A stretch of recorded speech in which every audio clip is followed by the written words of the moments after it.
Mesdames et messieurs, amis sportifs, bonsoir et bienvenue à ce numéro de troisième mi-temps. Un numéro que j'ai beaucoup de plaisir à présenter en compagnie de messieurs Dago Charles, Tchétché Aimé, Choualio Diomandé, Koulibaly et Seydou. Messieurs, bonsoir à vous. Bonsoir.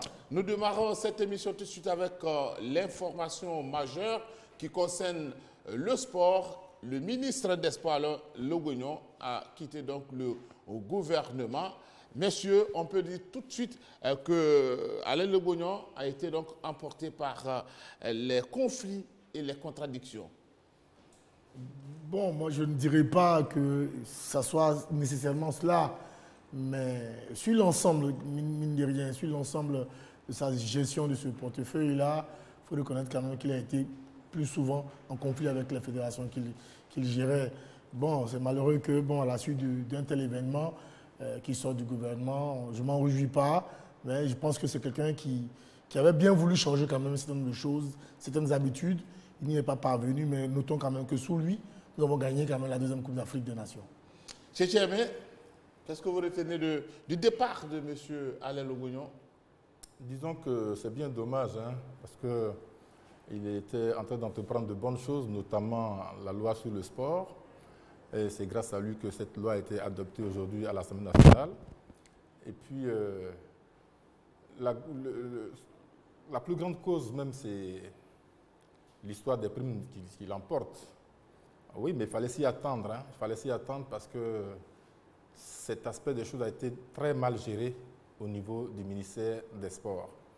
Et puis, c'est le ministre qui n'arrêtait pas d'être en conflit avec toutes les fédérations, que ce soit en boxe, que ce soit au rugby, que ce soit au handball. Dans toutes les disciplines, il était toujours en conflit avec les fédérations. Et puis, le plus gros bras de fer, c'est avec la Fédération ivoirienne de football. Notamment, depuis 2014, aucune communication de cette fédération ne réussissait à passer les murs du ministère. Et donc, tout ça, l'un dans l'autre, a fini par l'emporter. C'est bien dommage. Choualio demandait, M. Choualio, eh bien, une autre victime des primes impayées, M. Alain Logognon, après donc Yapi. Oui, je pense que c'est un gros scandale. C'est un gros scandale, cette affaire de primes impayées. Jamais dans l'histoire du football ivoirien, on n'a pu assister à un tel scandale financier au niveau du football. Le régisseur, l'ex-régisseur Patrick Yapi a été l'une des victimes, la première victime. Ensuite, aujourd'hui, c'est Alain Logognon, le désormais ex-ministre des Sports. Mais je pense qu'il y a des dysfonctionnements de part et d'autre dans toutes les parties en conflit. Parce que dans la gestion de cette affaire, la Fédération ivoirienne de football n'est pas blanche comme neige, puisqu'elle a ordonné aussi des dépenses non justifiées. Les preuves sont là avec le document comptable qui a été présenté par le régisseur. Si le régisseur est parti, si Alain Logognon est parti, je pense que Sidi Diallo doit avoir le courage aussi de partir, de démissionner, afin que la lumière soit faite sur cette affaire, que l'enquête puisse se poursuivre. Vous pensez qu'il est concerné? Mais absolument, puisque lorsqu'on a écouté le discours du porte-parole du gouvernement, il a dit que toutes les parties qui seront impliquées dans cette affaire seront sanctionnées. Donc là-bas, aujourd'hui, quand vous regardez Yapi, le régisseur, il était impliqué, Alain Logognon, il a eu des dysfonctionnements dans sa gestion, de cet argent, il était impliqué. La Fédération ivoirienne de football aussi, il y a eu des dysfonctionnements aussi, il y a eu une implication, elle a ordonné des dépenses non justifiées. Donc elle doit pouvoir, Sidi Diallo doit pouvoir se mettre à l'écart et laisser l'enquête se poursuivre. Voilà. Enquête se poursuit, mais vous ne pouvez pas, vous, décider qu'il parte de non, mais c'est ce qui serait logique. Non, c'est ce qui serait logique. Ça, c'est la logique. Allez-y, Koulibaly. Non, je pense que c'est vraiment triste que les choses ne se passent de la sorte. Parce que c'est vrai qu'il y a eu le gros scandale sur l'argent des primes des joueurs. Mais ce scandale-là, je pense qu'il touche à plusieurs niveaux. C'est-à-dire qu'il y a le ministère de l'économie et des finances. Il y a le ministère des Sports et puis la fédération aussi est partie prenante dans cette affaire. Mais en ce qui concerne le départ de Logognon, ce qu'il faut retenir, c'est que Logognon a été peut-être victime de sa fougue. Parce qu'en voulant faire trop de choses à la fois, il s'est mis en conflit avec certaines fédérations, le handball, il y a eu la boxe, dont il y a eu une issue heureuse dernièrement avec l'élection d'un nouveau président. Il y a eu aussi la fédération de football avec laquelle très souvent il a été en conflit.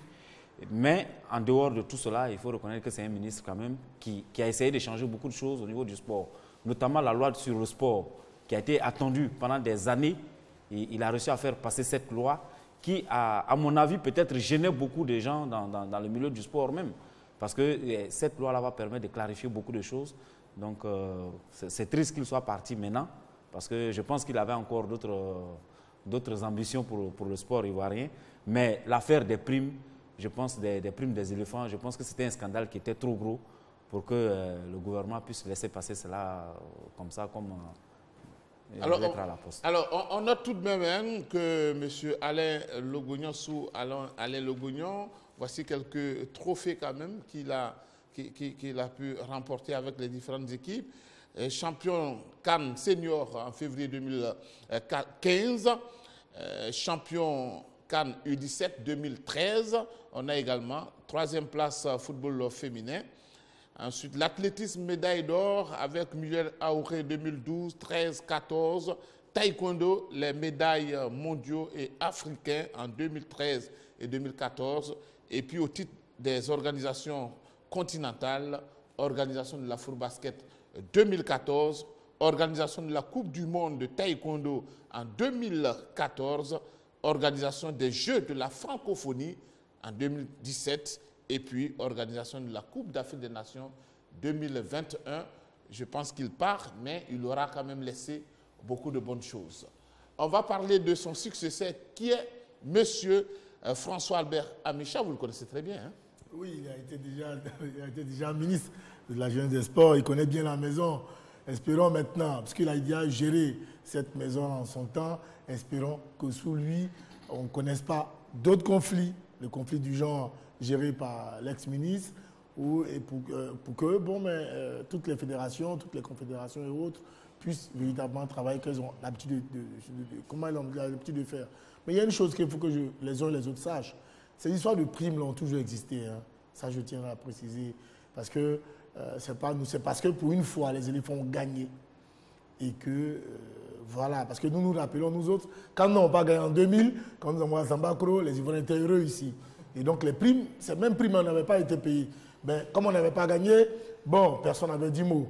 Alors, c'est parce que pour une fois, les enfants ont gagné et que, bon, on sent que c'est aussi gros que ça. Donc, je tenais à faire ces précisions-là pour que les uns et les autres sachent. Mais je souhaite bon vent au ministre Amicha pour que les choses soient de plus belles encore. Oui, bonne arrivée à monsieur le ministre. Il vient succéder à quelqu'un qui a déjà remporté une CAN.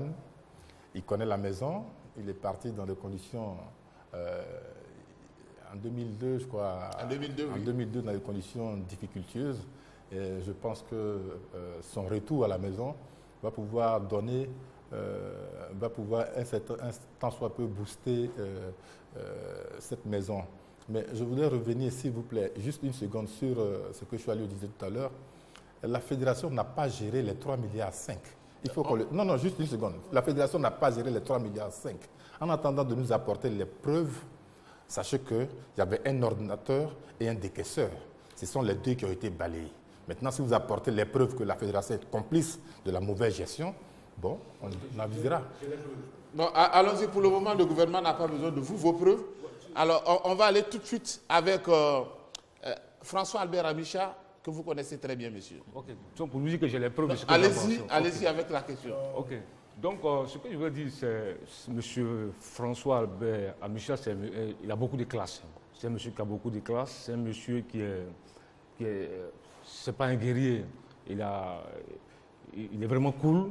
Moi, je l'ai connu déjà lorsqu'il était ministre des Sports. Et je me souviens très bien que lors de la Coupe UFOA à Boaké, lors de cette fameuse la rébellion qui avait commencé, nous étions tous ensemble à Boaké dans le même hôtel. On a été bloqués pendant 10 jours.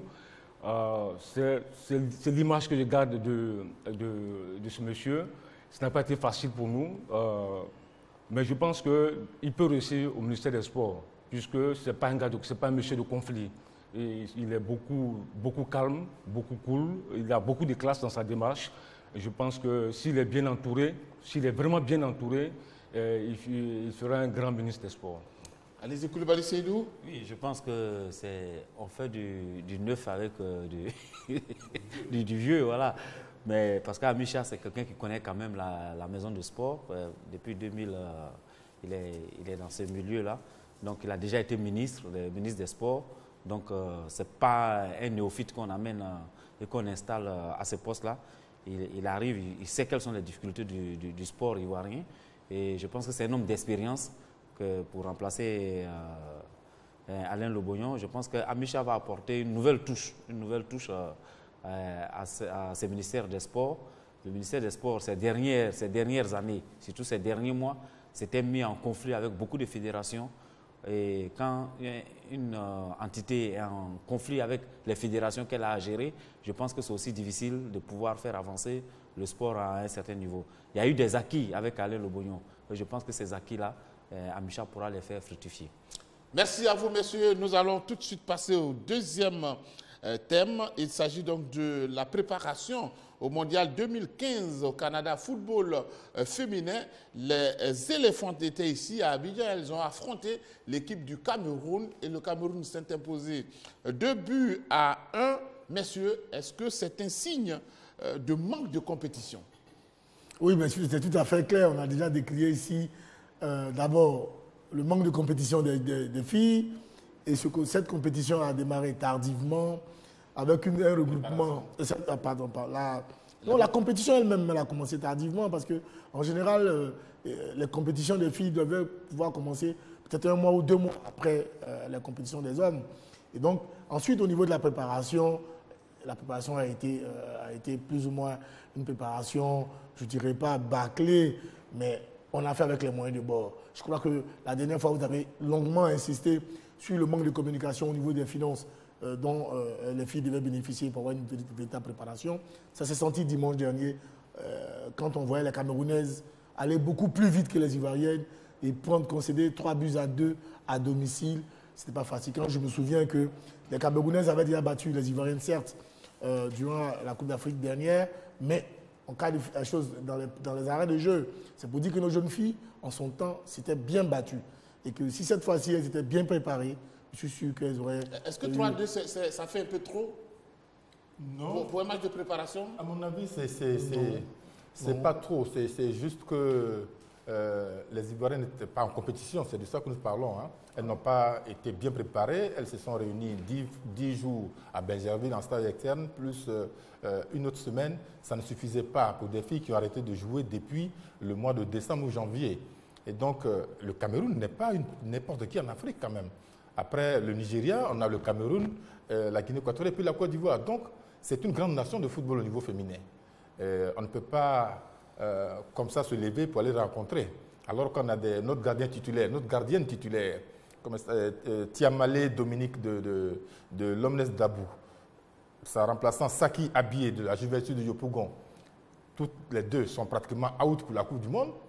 Si on les récupère, bon, ce sera une bonne chose. Mais dans ce match, on a vu de grandes lacunes, notamment au niveau de la défense, où de grosses erreurs ont mené les 2 derniers buts camerounais. Et donc, mais à mon avis, s'il y avait une très bonne préparation avec des équipes de première division, parce qu'on a joué, les filles ont joué contre des équipes d'Abobo, des centres de formation, c'est juste pour permettre à une équipe nationale d'être en jambes et d'affronter, être amenée à avoir la compétition dans les jambes. Soyez demandé. Je pense que c'est d'abord une opposition entre 2 mondialistes, 2 équipes qui se connaissent bien. Moi, au-delà du score 3-2, je pense qu'il faut plutôt retenir le contenu du match parce que lorsqu'on est en préparation, qu'on perd, il ne faut pas se focaliser sur le résultat pour voir un peu l'évolution au niveau du jeu. Est-ce que les filles ont démontré de belles choses? Maintenant, ce qui serait vraiment intéressant, c'est qu'elles puissent monter en puissance et pour le faire déjà, il faut qu'elles puissent quitter vraiment la Côte d'Ivoire, aller à l'étranger, se préparer, se frotter à de bonnes équipes, puisque la Coupe du Monde, lorsqu'on jette un regard sur le groupe de la Côte d'Ivoire, il y a vraiment l'Allemagne, la Norvège, c'est de gros clients. Donc il faut vraiment passer à la vitesse supérieure, mais malheureusement, nos éléphantes sont confrontés à des problèmes de moyens, de préparation. C'est l'éternel problème du financement des compétitions internationales. Et je pense que c'est vraiment dommage pour la première fois une équipe de Côte d'Ivoire qui va participer à une telle compétition. J'ai vraiment très peur qu'on prenne des raclées. Alors, Koulibaly Seydou, finalement, je pense que cette équipe nationale va se retrouver à Yamoussoukro. Oui, mais moi je ne comprends pas pourquoi le choix de Yamoussoukro. Peut-être Yamoussoukro ou le centre technique national, je ne vois pas la différence fondamentalement.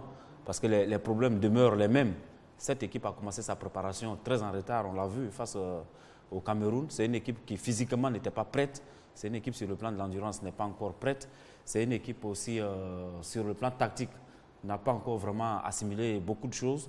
Parce que le championnat national lui-même a commencé très tardivement. Donc ces filles manquent de rythme dans le jeu. Ça c'est le problème fondamental. Donc les amener à Yamoussoukro, moi j'aurais peut-être pensé qu'on allait les amener dans un pays proche des conditions du Canada pour qu'elles puissent commencer déjà à s'acclimater. Ça aurait été nettement mieux. Bon, peut-être qu'il y a des problèmes de financement et tout ça. Mais il faut dire qu'aller à Yamoussoukro, je ne vois pas en quoi est-ce que cela correspond, quoi. Oui. Allez-y, Dago Charles, le choix de Yamoussoukro. Non, je me révolte contre ce choix-là. Parce que tout à l'heure, Koulibaly disait que c'est pareil. Je dirais même que le centre technique de Benjerville est encore meilleur et mieux. Parce que la Coupe du Monde se joue sur un terrain, sur la pelouse synthétique. À Yamoussoukro, il n'y a pas de terrain synthétique. Donc pourquoi aller à Yamoussoukro? Au centre technique national, il y a une pelouse synthétique. C'est vrai qu'elle ne répond pas aux normes internationales d'un stade plein, c'est-à-dire les 98-120, à la limite. Mais à Yamoussoukro, il n'y a pas. Non. Il faut dire les choses clairement. La fédération n'a pas le droit d'envoyer. C'est vrai qu'elle n'a pas les moyens. C'est vrai, elle ne dispose pas de moyens suffisants. Mais elle n'a pas le droit d'envoyer ces jeunes filles-là jouer à Yamoussoukro. Pour moi, ce serait participer à la débâcle future des éléphantes. Il ferait mieux de faire comme Kamara Ibrahim le fait avec les Olympiens. Ils bénéficient de 2 heures de temps tous les matins au stade Champroux pour pouvoir préparer l'équipe olympique qui va à Toulon. Alors, il serait intéressant aussi, parce que c'est une équipe nationale, même que ce soit une équipe nationale des filles, mais c'est quand même une équipe nationale, c'est l'équipe nationale de Côte d'Ivoire. Alors, cette équipe nationale, tous les Clémentines et ses filles doivent bénéficier du stade Champroux, au même titre que les éléphants quand ils font la préparation. Donc, tous les matins, les jeunes filles peuvent rester au stade Champroux pour jouer à travers les normes du football mondial. Mais on ne peut pas aller jouer à Yamoussoukro. Si la fédération envoie cette équipe à Yamoussoukro par manque de moyens, je dirais qu'il serait intéressant pour cette équipe nationale-là de lui permettre de rester à Abidjan, au stade Champroux ou au parc des sports pour s'entraîner. Parce qu'on ne peut pas aller en France. Sinon, l'idéal, c'est qu'on aille en France ou on soit au Canada. Si on ne peut pas y aller parce qu'on n'a pas les moyens, alors restons au stade Champroux. Je rappelle que nous aurions bien voulu avoir Mme Berthe Adou pour en tout cas parler de cette Coupe du Monde, de la préparation de cette Coupe du Monde, parce que c'est elle qui est nettement mieux placée pour nous donner toutes les informations. On espère qu'avant de passer à un autre thème, eh bien, qu'on aura la chance de l'avoir. Allez-y, Tchétchémi. Oui, moi je pense simplement que le fait d'aller à Yamoussoukro, la fédération veut certainement changer d'environnement. Changer d'environnement, Abidjan, ça grouille de monde. Ça répond un peu au nom du Canada, peut-être. On ne sait, non, c'est pas ça. Mais on nous a demandé ici, écoutez, pendant la préparation des éléphants, on se demandait pourquoi ils étaient allés à Abu Dhabi. On se demandait pourquoi ils étaient allés à Abu Dhabi. Il faut changer d'environnement. Ils ont changé d'environnement. Maintenant, les filles vont aller de Yamoussoukro en France. Est-ce que c'est le bon temps? Bien. Mais toujours est-il que les filles vont aller. Mais cette préparation pour aller en France, tout le monde crie qu'il faut partir en France. Elles ont besoin d'aller se confronter déjà à des pays, à des équipes nationales étrangères, notamment ceux qui vont aller en Coupe du Monde. Mais ça coûte cher. On nous parle déjà de près de 132 millions de francs pour les frais de préparation en France. Est-ce que, alors qu'on doit de l'argent aux jeunes filles qui n'est pas encore payé, leur prime qui n'est pas encore payée, la fédération finance, mais personne ne rembourse. Or, comme on le disait ici, c'est une équipe nationale. C'est une équipe nationale qui a besoin d'être entretenue comme au même titre que les hommes. Or, très souvent, ce n'est pas le cas. Non, mais le président Sidi Diallo, excuse-moi, le président Sidi Diallo, comme il a fait face à Alain Le Bognon, doit le faire pour les jeunes filles. C'est très important. Il a eu l'entre-gens nécessaire pour aller rencontrer le président Hassan Ouattara, qui a décaissé les sous pour la compétition des hommes. Il doit avoir cet entre-gens-là, cette force-là aussi, d'aller exposer le problème des jeunes filles. à faire que ces jeunes filles-là, ce sont des Ivoiriennes, au même titre que Yaya Touré, les hommes. Donc on ne doit pas faire d'une pierre deux coups. Pardon, on ne doit pas pouvoir, à la limite, apprécier un peu par rapport aux gens. Je ne pense pas. Je pense que le président Sidi Diallo a été déjeuner avec elles, il leur a donné la confiance, son apport, il les a encouragés. Il doit aller plus loin que cet encouragement en faisant tout pour que les filles bénéficient des moyens qu'il faut. Je vais lui demander pourquoi ce problème de préparation Non, le problème de préparation, c'est forcément le problème du financement des compétitions. Parce qu'une compétition, il y a d'abord la phase préparatoire. Donc, on ne se prépare pas sans moyens. Mais moi, ce qui me désole un peu, c'est au niveau des contradictions au niveau de la fédération dans la gestion des équipes nationales. J'ai l'impression que toutes les équipes nationales senior A, l'équipe espoir, l'équipe junior, l'équipe cadet, ne sont pas au même standing. C'est vrai, on nous dira que l'équipe A, c'est Gervinho, c'est Yaya Touré, mais ces filles-là, elles représentent la Côte d'Ivoire quand même. Et la Fédération ivoirienne de football, c'est vrai, quand c'est pour les A, elle signe elle a un partenariat avec des structures qui préfinancent même la préparation de ces garçons-là à Abu Dhabi. Mais pour les femmes aussi, il faut y songer. Puis c'est une Coupe du Monde. C'est une Coupe du Monde, il faut y songer. S'il y a des structures qui préfinancent la préparation des A, comme dans les rapports qu'on a vus, je pense aussi qu'il faut songer aussi aux dames, il faut songer aux cadets, il faut songer aux juniors. Il ne faudrait pas que ces différentes catégories soient laissées pour compte. Tout est braqué sur l'équipe nationale A, mais quand il s'agit des autres catégories, non, on pose des problèmes de moyens, on attend l'État, forcément l'État. Je pense qu'il faut revoir tout ça. Koulibaly Seydou, vous intervenez. Nous sommes jour J-24. Est-ce que le nombre de jours qui restent ne vous fait pas peur déjà? Faire peur, je dirais même que je me demande quel est le miracle qui va se produire au Canada. Parce qu'une Coupe du Monde ne se prépare pas en un mois. Une Coupe du Monde se prépare sur le long terme.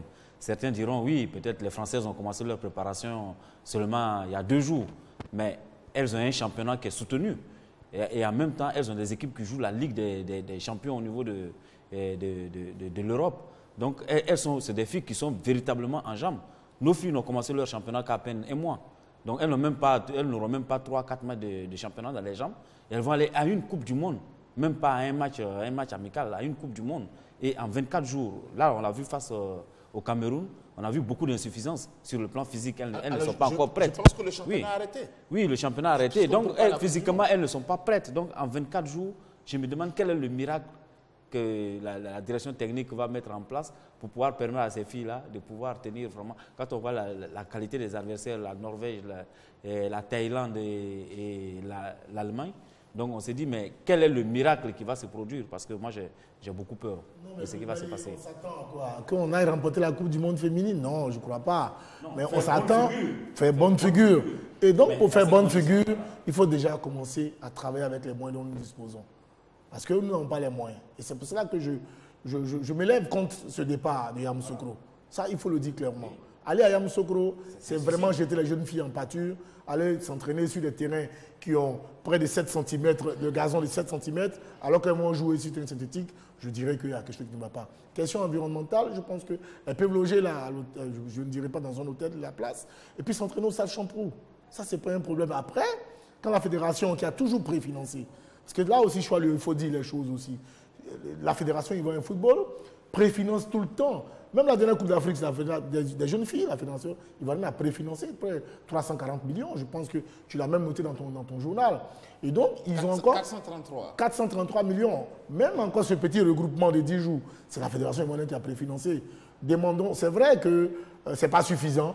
Mais quand quelqu'un, à mon avis, quand une structure fait des efforts, il faut l'encourager dans ce sens-là. C'est pour cela que je tire la sonnette d'alarme pour dire au président Sidi Diallo, qui a beaucoup encouragé ces jeunes filles-là, qui a dit qu'il serait à côté de ces jeunes filles-là, qu'il aille encore beaucoup plus loin en mettant ce qu'il peut à leur disposition pour qu'elles puissent nous revenir en pensant à la prochaine Coupe d'Afrique, à mon sens. En pensant à la prochaine Coupe d'Afrique pour penser la remporter encore une fois. Est-ce qu'on peut dire qu'elles seront quelque peu prêtes quand même? Non, elles ne seront jamais prêtes. Nos filles, elles ne seront jamais prêtes. Oui, même si on leur donne maintenant tous les moyens qu'il faut, elles ne seront jamais prêtes. Il aurait fallu leur donner les moyens de se préparer 3 mois derrière, qu'on n'en serait pas là aujourd'hui. Elles auraient certainement fait bonne figure parce qu'il y a du talent dans cette équipe. Il y a du talent dans cette équipe. Elles jouent très bien au football, elles savent se révolter, elles savent réagir quand il faut. Malheureusement, la préparation est bâclée. Ayons le courage de le dire. Donc, premièrement, mais si elle ne peut pas être prête pour aller jouer cette Coupe du Monde, elles doivent donc aller pour apprendre. Pour apprendre. Il n'y a pas de honte à aller apprendre. Même si on prend des bagatelles de but, on a 3 matchs pour se frotter aux meilleurs du monde. Et puis c'est toujours une vitrine de voir, de montrer ses couleurs, d'être présent dans ces grands spectacles. Et donc que la Côte d'Ivoire soit prête ou pas, ce n'est plus ça. Il faut y aller. Parce que de toute façon, les filles là, elles ont le moral. Dans tout cas, vous n'avez pas le choix. Hein? Je vais le demander. Je crois qu'il ne faut pas rêver. Elles sont mal préparées. Elles ne vont pas gagner cette Coupe du Monde, ça c'est clair. Maintenant, ce qu'il faut souhaiter... Comment limiter les dégâts? Comment limiter les dégâts? Parce qu'elles vont débuter le 7 juin face à l'Allemagne. Cette équipe d'Allemagne, une des favorites de cette Coupe du Monde, qui a 2 titres mondiaux, qui a 8 championnats d'Europe. Ensuite, le 11 juin, elles vont attaquer la Thaïlande. Elles vont terminer avec la Norvège, qui a déjà gagné ce trophée en 1995 en Suède, et puis qui a 4 reprises a terminé 4e en 1999 et en 2007. Donc c'est pour vous dire que ce groupe B là, de cette Coupe du Monde, c'est un groupe assez compliqué pour la Côte d'Ivoire. Les éléphants ont tiré du loup. Maintenant, il faut souhaiter qu'elle limite la casse. Sébastien, excuse-moi, Koulibaly. Ce que je voulais dire, je ne suis pas d'accord quand on pense qu'elles vont elles vont perdre dorénavant. On a vu le Sénégal, la première Coupe du Monde, sa première Coupe du Monde en France, qui est allé loin. Hein. Donc c'est possible, pourvu que... Non, ce que je veux dire... Non, je dis... S'il vous plaît, allez-y, laissez-le. Elle ne peut pas gagner la Coupe du Monde. Non, c'est pas ce que je dis. Je vais le laisser, il va aller au bout de son développement. Non, je parle du Sénégal. S'il vous plaît. Ce que je veux dire... C'est pas la même chose. Non, je veux dire... Laissez écouter. Nous parlons du football. Tout est possible en football. Touré Clémentine n'est pas une nouvelle dans le monde du football. Elle sait pertinemment, connaît ses défauts, connaît les lacunes de son équipe. C'est pour cela que nous souhaitons de tous nos voeux qu'il y ait une préparation plus ou moins adéquate, efficiente, pour lui permettre de jouer. Mais quand on sait qu'on a ce type de lacunes-là, il y a une façon de jouer quand on joue contre un adversaire aussi coriace que serait l'Allemagne ou la Norvège. Encore faut-il que, c'est pour ça que je dis, encore faut-il qu'on leur permette de s'entraîner, de se préparer comme il se doit. Après les résultats, les filles peuvent nous faire des surprises. Nous avons des filles qui jouent en professionnel en Suède, en Russie, partout. Elles peuvent démontrer quelque chose sur un seul match, obtenir 3. Voilà. Donc tout est possible. Après, permettons-les d'être dans les conditions. On verra. Elles vont faire des surprises, c'est possible. Non, moi j'entends bien. Moi, je pense qu'il faut... J'attends Mme Clémentine Touré dire, à l'instar des garçons, on nous fait pas confiance, ils sont allés remporter. Nous aussi, nous allons partir, jouer notre partition. Ça, elle est dans son rôle. Elle est dans son rôle, mais en dehors de cela, quand tu l'écoutes dans des interviews, tu as l'impression que c'est une dame qui est désabusée. C'est-à-dire quelqu'un qui n'a pas eu les moyens qu'il fallait pour amener son équipe là où il faut. Mais en tant que coach, en tête, elle est obligée de booster le moral de son équipe en parlant comme ça. Mais elle sait pertinemment que ces joueuses ont des limites, mais graves. Moi, je pense qu'il n'y a pratiquement pas eu de préparation. Parce qu'il y a beaucoup de facteurs qui n'ont pas milité pour mettre ces filles-là dans de bonnes conditions. Dès l'instant où elles ont été qualifiées pour la coupe du Monde, je pense que la fédération aurait dû trouver vraiment les moyens de faire démarrer le championnat des femmes, des dames. Ça n'a pas été le cas. Ça a été d'abord la première des grosses erreurs. La deuxième que la fédération est en train de commettre là, c'est de pouvoir les déplacer, les amener à Yamoussoukro. C'est pour ça que j'ai dit Yamoussoukro, le centre technique national, c'est pratiquement la même chose. Et encore qu'à Yamoussoukro, elles n'auront même pas les mêmes conditions. Elles ne pourront pas jouer sur le synthétique. Donc c'est encore un autre problème fondamental. Mais à 24 jours de cette compétition-là, quand on regarde ces filles-là jouer face au Cameroun, quand on voit les insuffisances physiques et les insuffisances sur le plan tactique, quand on voit que ces filles-là ne sont pas encore prêtes, elles ne sont pas encore prêtes, et il ne faut pas vraiment rêver. Il ne faut pas rêver, il ne faut pas penser à un miracle. C'est vrai qu'en football, il y a beaucoup de choses qui peuvent se passer. Mais il ne faut pas attendre un miracle de la part de ces filles-là, parce qu'on ne leur a pas donné les moyens de se préparer dans les milieux. Voilà. Et personne ne les a soutenus dans cette préparation. Donc, si demain, il se trouve que ces filles-là ne font pas vraiment une prestation honorable à la Coupe du Monde, il ne sera pas question de leur jeter la pierre. Ce ne sera pas une surprise, mais il ne faudra pas surtout leur jeter la pierre parce qu'on ne leur a pas donné les moyens de Je vais le demander. Oui, moi je pense qu'il faut qu'on soit assez explicite. Nous ne disons pas que ces filles-là, elles vont aller perdre. Ce n'est pas notre souhait. Nous disons simplement que c'est vrai qu'elles sont mal préparées. C'est vrai qu'elles ne pourront pas gagner la Coupe du Monde.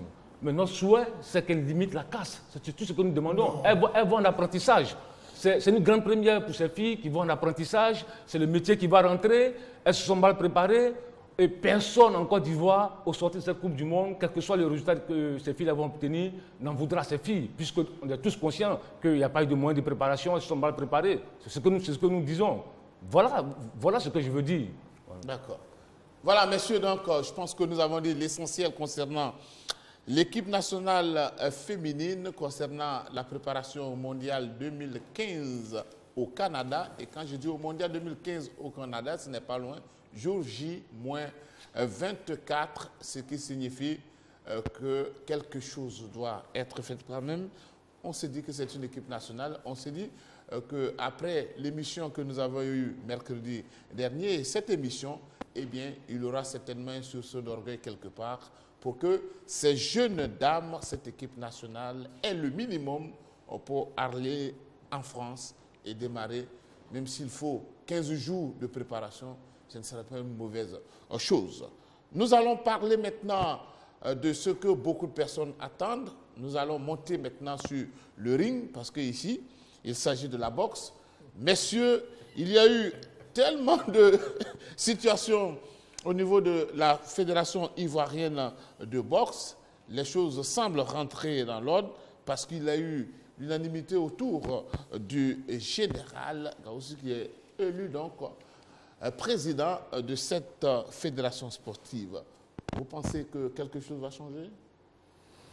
Moi, c'est vraiment tout le mal que je souhaite au noble art ivoirien quand on a connu ces moments de gloire, ces moments de, je dirais, de joie dans ce palais des sports. C'est vraiment tout le mal que je souhaite, que le président Soumaoro, qui avait été mis KO par Wabi Spider, à un moment donné, avant que le ministre Lobognon remette Wabi Spider à ce poste-là, je pense bien qu'aujourd'hui, quand il revient aux affaires, il connaît la maison, il sait de quoi il se passe. C'était pas lui, hein? Il y avait Soumaoro, je crois. Non, c'était pas lui. Ah, d'accord. Oui. Ok. Donc, mais moi, la seule chose... général KO, hein? Attention. La seule chose que je souhaiterais, ça je le dis, j'ai vu Wabi Spider la dernière fois, quand on a parlé du cas de Wabi Spider, lorsqu'on a vu les Ngou et autres monter sur les grands chevaux pour dire on ne veut plus de Wabi Spider.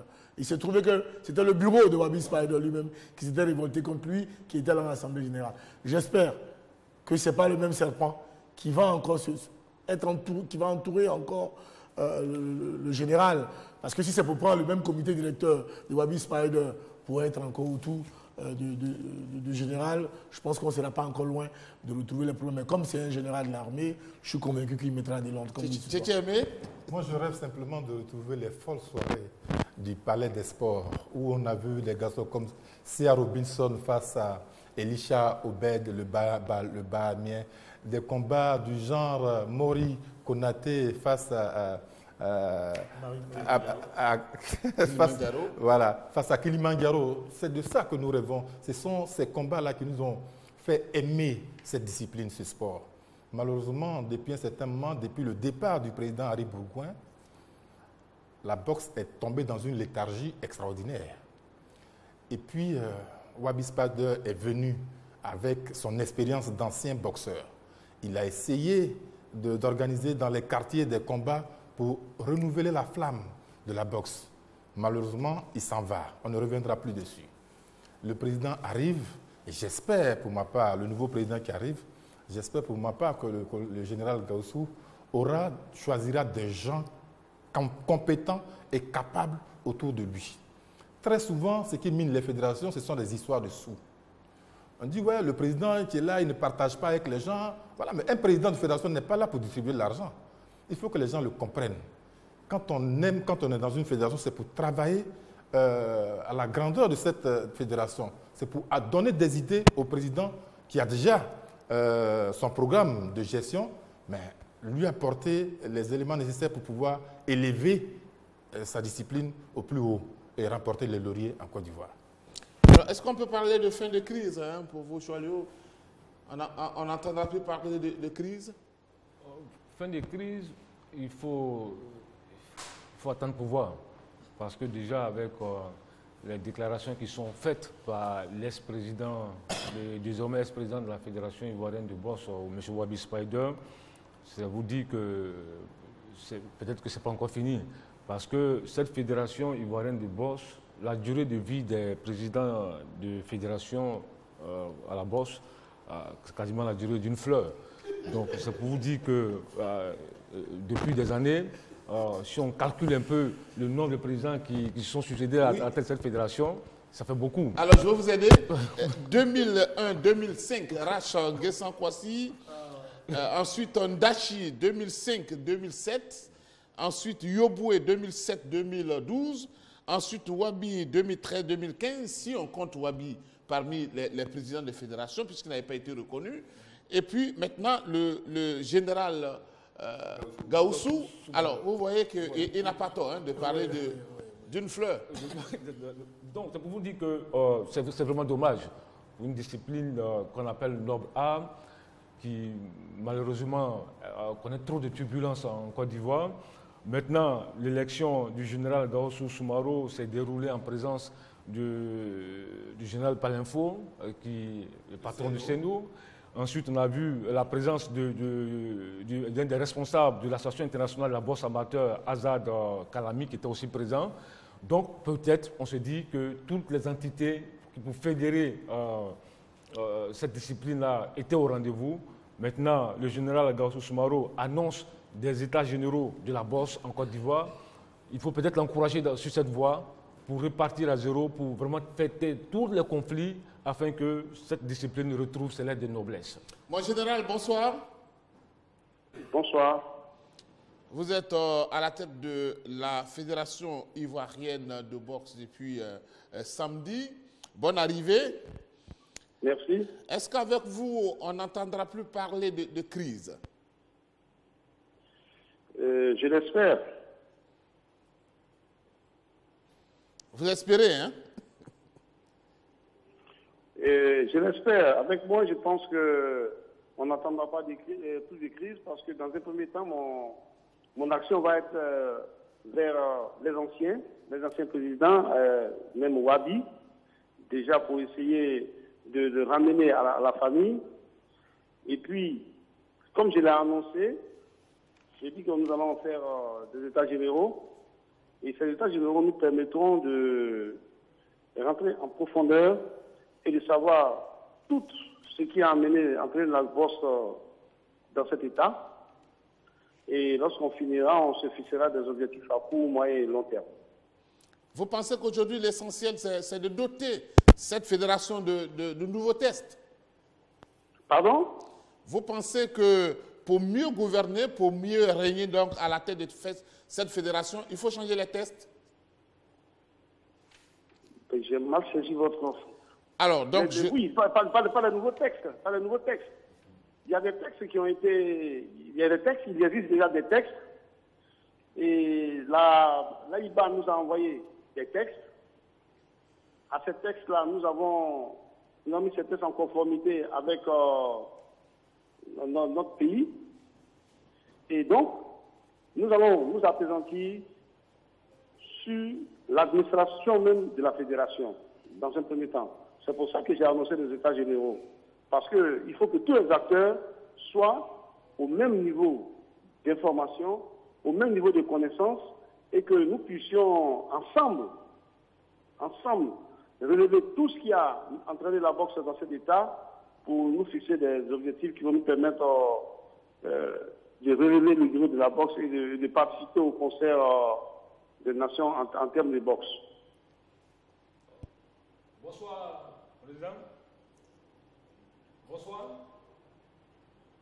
Oui, alors bonsoir, bonsoir. Oui, oui. Oh, j'ai une question, une préoccupation qui est soutenue par les partisans de M. Wabi Spider Oui. au regard des tests en vigueur à la Fédération ivoirienne de boxe en ce qui concerne l'Assemblée générale. Je lis à l'article 14. L'élection du président du comité directeur a lieu en Assemblée générale à la fin du mandat du bureau sortant. Et cela ne peut en être autrement. Cette élection est organisée par un bureau de séance. C'est la thèse que soutiennent les partisans de M. Wabi Spider. Quel commentaire faites-vous de cet article-là? Oui, en ce qui concerne cet article dont il parle, ben, je pense que les partisans de Wabi n'ont pas fait un retour en arrière. Ils sont venus eux-mêmes comment à la tête de la fédération. Ils sont venus à la tête d'une élection qui a été organisée par le ministère des Sports alors. Et étant donné que ces élections n'étaient pas en conformité avec les textes, bien avant ces élections, nous avons fait part de cela au ministère, mais qui a voulu absolument organiser ces élections. Et la suite, on la connaît. Donc, ils ne peuvent pas partir de ces textes-là pour faire des leçons à d'autres personnes. Oui, mon général, bonsoir. Oui. La Fédération ivoirienne de boxe était sous le coup d'une suspension de l'AIBA. Parce qu'elle estimait que l'élection de M. Wabi n'avait pas été faite dans les conditions régulières. Est-ce qu'aujourd'hui, on peut dire que les relations vont se normaliser avec l'AIBA et permettre aux boxeurs ivoiriens de pouvoir aller compétir maintenant sur le plan continental et sur le plan international? Ben, effectivement, lors de l'Assemblée générale élective du 10 mai, avant-hier, le président Bayor a souligné le fait que la fédération doit une certaine somme d'argent qu'il va falloir payer à l'Assemblée qui va avoir lieu à Lomé du 1 au 22. Et c'est ce que nous allons faire. Mais cependant, je dis bien cependant, nous allons, comme je l'ai dit, dans le cadre des états généraux, nous rendre compte de tout ce qui nous a permis, tout ce qui a causé notre participation aux différentes compétitions internationales, et nous allons nous mettre à jour pour cela. Voilà, merci à vous, mon général, pour votre participation à ce numéro de 3e mi-temps. Avec vous, on a parlé donc de boxe parce que vous êtes le nouveau président. Merci beaucoup et puis on vous souhaite très bonne chance. Messieurs, nous avons écouté... C'est moi qui vous remercie. Merci bien. Nous avons écouté le général. On se dit qu'il y a l'unanimité autour de lui et donc certainement qu'il pourra aujourd'hui mettre de l'ordre. C'est tout ce qu'on attend de cette fédération sportive. Oui, tout à fait. Surtout que lui, au sortir de cette Assemblée générale, il est reconnu par l'international. Je pense bien qu'on ne peut que lui souhaiter bon vent. En tout cas, moi, toute ma prière serait vraiment qu'en plus de leur part de la parafiscalité, ils puissent innover dans la quête de ressources additionnelles pour que sa fédération puisse réellement exister, qui ne compte pas seulement sur la parafiscalité. Allez-y, allez-y. Oui, pour moi, le plus important, c'est qu'on revoie encore nos champions sur les rings et que le président s'attelle à réconcilier tous les membres de la grande famille de la boxe. C'est vrai, il y a eu un score à la russe, 33 votants, il a obtenu les 33 suffrages, il a été élu à 100%, mais ça ne veut pas dire qu'il n'y a pas de mécontents dans cette famille. Le président doit s'atteler, en tant que général-président, à amener tous ces gens qui ne sont pas contents, doit les ramener dans la famille. Ensuite, penser à la formation des formateurs, mais surtout des arbitres, pour pouvoir permettre, étaler ce noble art dans toutes les villes de Côte d'Ivoire. Parce que s'il n'y a pas de bons formateurs, on court à la dérive. Et ça doit être l'un des principaux axes du président qui vient d'être élu. Naminata, bonsoir. Bonsoir Sébastien, bonsoir. Vous êtes secrétaire général donc, du Comité national olympique et c'est le Comité olympique qui a piloté donc, ces élections. Dites-nous, qu'est-ce que gagne la Côte d'Ivoire après cette Assemblée générale élective? Sébastien, la Côte d'Ivoire gagne beaucoup. La Côte d'Ivoire va se retrouver sur l'échiquier international. Voilà. Donc, si vous voulez, cette élection-là, cette Assemblée générale répond tout simplement à l'aboutissement d'un processus que nous avons mis en place avec l'AIBA, sur l'instruction de l'AIBA, pour éviter à la Côte d'Ivoire, n'est-ce pas, d'être définitivement radiée de l'institution internationale dont elle est membre. Voyez-vous? Et puis, disons, les Ivoiriens ne savent pas tout ça. La boxe a apporté beaucoup à la Côte d'Ivoire. Et pour information, je pourrais vous dire que les premiers Jeux olympiques de Tokyo en 1964 ont vu la participation des boxeurs. Parce que j'ai entendu dire que la boxe n'est jamais partie au JO. Non, en 1964 déjà, première participation de la Côte d'Ivoire, les boxeurs y étaient. Ensuite, il y a eu, je crois, en 1984 également, il y a eu des boxeurs. En 1988 aussi, à Séoul, il y a eu des boxeurs. C'est-à-dire que la boxe est une discipline qui peut apporter beaucoup à la Côte d'Ivoire. Et le Comité international olympique, au regard Voilà, on va vous retrouver. Je pense qu'il y a eu quelques problèmes techniques. Mais nous notons tout de suite que sur ce plateau, nous n'avons pas parlé des Jeux olympiques pour le moment, pour la participation. Allez-y, pour votre réaction, allez-y, rapidement.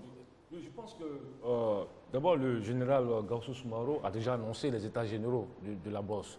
Je pense que c'est une très bonne chose, puisque cette discipline a véritablement besoin de ces assises-là pour recoller, pour essayer les brèches qui ont été, les palabres, pour essayer vraiment d'assainir le milieu. Parce que, tenez-vous bien, il y a des présidents de clubs qui sont affiliés à la Fédération ivoirienne de boxe, qui sont présidents de clubs, mais qui n'ont pas d'athlètes. Ils ont des récépissés de présidents. Le général peut peut-être témoigner. J'en connais. Ça, c'est vraiment un gros problème. Donc, il y a d'abord un gros problème au niveau du recensement des clubs. Qui est club de boxe en Côte d'Ivoire? Et ça, c'est vraiment des gros chantiers auxquels doit s'attaquer le général Gaoussou Soumaoro. Alors, Naminata, vous êtes de retour avec nous. Dites-nous, après donc cette assemblée générale élective, est-ce que vous pensez qu'on n'aura plus de crise? Est-ce que vous avez géré tout ce qu'il faut pour éviter les crises à cette fédération sportive? Alors, M. Sébastien, je pense que les boxeurs eux-mêmes, ils ont assez souffert de cette situation qui dure depuis 2012. Vous voyez, pour rappel, c'est parce qu'il y a eu des fautes commises par la fédération et par les personnes qui ont la fédération. Après cette élection, et nous avons entendu le président élu de dire, je vais ramener tous les fils et filles, tous les acteurs de la boxe ivoirienne à venir participer au développement de cette activité, de cette noble-là, comme ils disent eux-mêmes. Donc, je ne crois pas qu'on puisse encore retrouver une crise. Et nous, en tant que Comité national olympique, comme je l'ai dit tantôt, c'est sur injonction de l'AIBA, de l'Association internationale de boxe amateur, que nous avons accompagné ces différents acteurs-là pour régler leurs problèmes. Voilà, merci. Oui. Merci beaucoup à vous, Naminata. Nous avons compris l'essentiel de votre intervention. Merci encore une fois. Alors, messieurs, vous avez vu tout à l'heure au niveau des images comment les boxeurs prennent les coups. Je pense qu'il faut encourager ces boxeurs. Il faut donc mettre de l'ordre. et puis permettre à la boxe de repartir sur de nouvelles bases. Parce que quand vous voyez tous ces coups que ces boxeurs prennent, je pense qu'il faut faire quelque chose. Allez-y, Koulibaly Seydou. Oui, il faut souhaiter à la boxe qu'elle sorte vraiment de la léthargie. Parce que les boxeurs en ont beaucoup souffert. Et le CNO est intervenu dans cette crise pour sauver une situation. Parce que, en fait, la boxe ivoirienne allait être totalement radiée des instances internationales. C'est vrai qu'à un moment donné, on a parlé de dire oui, les boxeurs professionnels, mais les boxeurs professionnels ne sont pas ceux que la fédération gère prioritairement. La fédération gère d'abord la boxe amateur. Et l'AIBA est l'instance internationale sur le plan africain qui gère la boxe amateur. Il n'y a pas de professionnel qui va compétir pour le championnat d'Afrique de boxe. Il n'y a pas de professionnel qui va aller compétir pour les Jeux olympiques. C'est les amateurs qui vont à ces compétitions-là. Et quand on dit la Côte d'Ivoire est championne d'Afrique de boxe, c'est d'abord au niveau des amateurs. Les professionnels sont gérés par des structures automatiques et par des managers. Donc le travail, il est vraiment titanesque. Le travail qui attend le général Gaoussou. Il y a d'abord rassembler la famille de la boxe et reprendre le travail que Wabi avait déjà commencé avec la détection dans les quartiers et puis pouvoir permettre à la Côte d'Ivoire d'être présente au prochain championnat d'Afrique de boxe. Parce que là, la Côte d'Ivoire est totalement radiée si quelque chose n'avait pas été fait dans l'urgence. Alors, je reviens un peu sur ce que Chouali a dit qui me fait sourire. Comment peut-on être président d'un club sans athlète? Messieurs, est-ce que c'est possible? Bon, enfin, si on écoute bien alors, comment on peut retrouver c'est possible, mais je veux dire, à la limite, ce n'est pas être sérieux, ce n'est pas prendre ce n'est même pas considérer cette fédération, puis ce n'est pas être honnête avec soi-même. Mais donc, il appartient effectivement au président des fédérations d'être très regardant sur ces aspects des choses. Et puis bon, ça ne doit pas arriver normalement. Alors, Choualio, comment il fait pour participer il va chercher des boxeurs dans certains clubs? Non, il ne participe même pas au championnat. Mais il attend les élections. Ils apparaissent comme des nénuphars lors des assemblées générales. Ils ont des récépissés puisqu'ils se sont affiliés à la fédération. Mais ils n'ont pas d'athlètes, ils n'ont pas de boxeurs. Renseignez-vous bien, il y a plusieurs clubs comme ça au niveau de la boxe. Mais citez deux au moins, je suis allé non, citer deux clubs. Je ne veux pas jeter en pâture. Mais non, mais bien sûr. Alors, le général a du boulot. Hein? Le général a du boulot, je ne vais pas jeter en pâture certaines personnes. Je pense qu'on ne cite pas ses contemporains. Voilà. Ce qui est important, c'est qu'il y a un gros boulot à faire, il y a un gros chantier à faire à ce niveau-là. Donc il faut vraiment recenser tous les clubs de boxe. Et là, je pense que les états généraux viennent vraiment à point nommé. Alors, parce que notre ami Mobio, Henri disait à un moment donné qu'il voulait rencontrer ce boxeur célèbre, je commence à oublier le nom, allez-y. Non, aux États-Unis. Mike Tyson, oui, bien entendu. Alors, Sébastien, moi je voulais dire, au-delà de ce que dit Choualou, il y a aussi des présidents de clubs qui ont des athlètes, mais qui ne sont pas assurés. Tout comme dans d'autres fédérations, les gens ne sont pas assurés, mais vous voyez, vous parlez des coûts que les athlètes prennent. Il faut que ces garçons-là soient assurés. Or, les gens, ils prennent des garçons, ils les mettent ensemble, il est président de fédération, il est président de club. Ça suffit comme ça. Ce que je voulais dire aussi, c'est que le président est bien animé de la ferme volonté de faire les états généraux de la boxe. Mais les états généraux, on ne peut les faire que quand il y a une union sacrée. De sorte que quand on en sort là... Il a été seul candidat.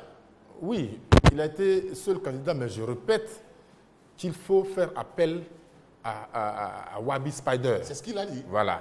Et donc, j'ai bien peur que si ce n'est pas comme ça, les états généraux, on a vu dans certaines disciplines, hein, il y a eu des états généraux, mais qui sont restés dans le placard. Alors, ma conclusion, c'est que je souhaite bonne arrivée au ministre François Micha, que les jeunes filles, je ne demanderai pas à rêver avec elles, mais au moins qu'elles limitent les dégâts et qu'elles apprennent en 3 matchs là, que ça puisse leur servir de leçon pour l'avenir. Allez-y. Moi, ma conclusion va à l'encontre des jeunes filles seulement, je dirais, parce que le ministre, à l'endroit des jeunes filles, parce que le ministre, de toute façon, il connaît déjà la maison, on sait qu'il saura se comporter comme il se doit. Mais pour ce qui est des jeunes filles, je souhaite vivement que la fédération ne les envoie pas à Yamoussoukro et que le président, Sidi Diallo, fasse vraiment encore des efforts sur lui pour encourager ces jeunes filles-là, afin de ne pas être ridicule au mondial. Et moi, je crois en elle. Oui, je pense que ces jeunes filles ont besoin de soutien. Et même s'il reste 24 jours, il faut les mettre, en ces 24 jours-là, il faut les mettre dans les meilleures conditions pour qu'elles puissent aller quand même représenter dignement la Côte d'Ivoire. Et comme je le disais, même si ça ne marche pas, et je suis pratiquement sûr qu'en 24 jours, on ne peut pas produire de miracle, donc ça ne marchera pas, mais il ne faut pas qu'elles soient ridicules et il ne faudrait pas qu'en retour, on dise oui, elles n'ont pas été à la hauteur. Elles n'ont pas été à la hauteur parce qu'elles n'ont pas eu le soutien nécessaire. Je vais lui demander. Je souhaite que la lumière soit faite sur ce gros scandale financier au sujet des primes impayées aux éléphants, parce que ce n'est pas bon pour l'image de la Côte d'Ivoire. Nos éléphants ont été longtemps décriés. Pour une fois, ils sont allés remporter ce trophée. Je pense que les décideurs doivent aller au bout de leur logique. Toute la lumière doit être faite pour situer véritablement les responsabilités, pour qu'on ne répète plus jamais ces situations. Voilà, merci à vous, messieurs. Nous disons tout simplement bonne arrivée au ministre François Albert Amicha. Et puis, nous demandons également du soutien à l'équipe nationale féminine pour se préparer dans les bonnes conditions, même s'il reste 24 jours. La Coupe du Monde reste la Coupe du Monde. C'est une compétition de très haut niveau. Eh bien, sauvons cette équipe nationale féminine. Et puis, au niveau de la boxe, je pense que nous serons de retour sur les rings. Donc, les boxeurs, apprêtez-vous, parce que maintenant, à la tête, le général. Et avec un général, je pense que ça ne pardonne pas. Lui, il n'attend que des victoires. Merci et bonsoir.